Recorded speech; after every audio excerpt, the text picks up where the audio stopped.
ক্লাসের টপিক হলো প্রোনাউন। আজকের ক্লাসে আমরা জানবো প্রোনাউন কি এবং প্রোনাউনের শ্রেণীবিভাগ সম্পর্কে। তাহলে চলো প্রথমে আমরা জেনে নিই প্রোনাউন কি। দেখো, আমরা নাম থেকেই বুঝতে পারছি প্রোনাউন।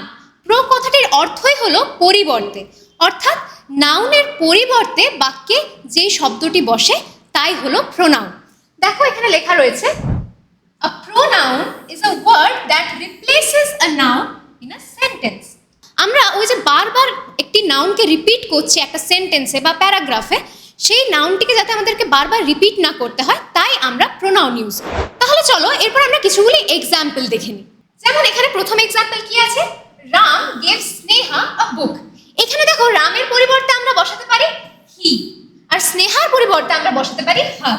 এবার অনেকে জিজ্ঞেস করতে পারো যে আমরা রামের পরিবর্তে হি বসালাম, স্নেহার পরিবর্তে আমরা সি কেন বসাচ্ছি না? দেখো হি, এখানে রাম হচ্ছে সাবজেক্টিভ কেস, আমরা পড়েছি আগের ক্লাসে। তোমরা যদি না দেখে থাকো তোমরা আগের ক্লাসটি একবার দেখে নিও, তাহলে তোমাদের কাছে ক্লিয়ার হয়ে যাবে।